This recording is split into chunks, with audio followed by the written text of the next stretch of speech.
और जहां yoga for one earth one health एक वैश्विक संकल्प बन जाए, एक बार फिर आंध्र के नेतृत्व को बधाई देते हुए, आंध्र के लोगों को बधाई देते हुए और विश्व भर में फैले हुए योग प्रैक्टिशनर्स और योग प्रेमियों को बधाई देते हुए आप सबको अंतर्राष्ट्रीय योग दिवस की मैं बहुत बहुत शुभकामनाएं देता हूं। धन्यवाद। धन्यवाद सर। अभी हम योग अभ्यास के लिए प्रयास करें। I request honourable ministers, honourable prime minister, honourable chief minister and all the dignitaries on the dais will move ahead for the yoga session.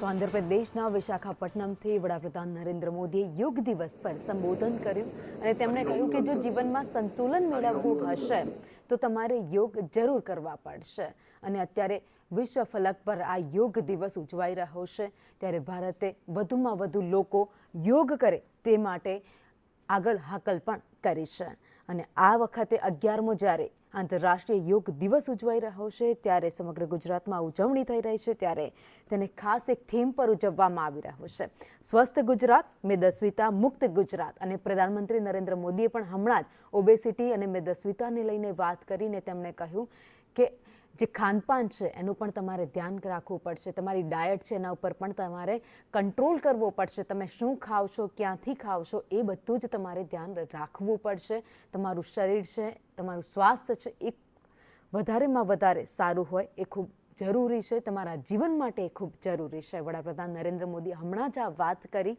અને યોગ પણ એનો સાથ આપી રહ્યું છે। તમારે પોતાના બોડીનું સંતુલન મેળવવું છે તો તમે રોજ યોગ કરતા રહો, તમે સ્વસ્થ રહેશો, માનસિક રીતે પણ તમે ઘણા જેવા સ્વસ્થ રહેશો।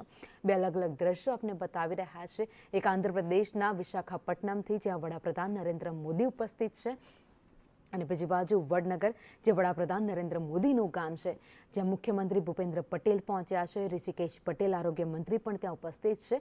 રાજ્યકક્ષાનો આજનો કાર્યક્રમ છે જે વડનગરમાં ઉજવાઈ રહ્યો છે। તો આંતરરાષ્ટ્રીય યોગ દિવસ સમગ્ર રાજ્યવ્યાપી આયોજન જે છે તે વડનગરમાં કરવામાં આવ્યું છે। વહેલી સવારે 6 વાગ્યાથી જ લોકો ત્યાં ઉપસ્થિત છે અને મોટી સંખ્યામાં વિદ્યાર્થીઓ પણ ત્યાં હાજર છે અને સૌ સાથે મળીને આ યોગ દિવસની આજે ઉજવણી કરી રહ્યા છે।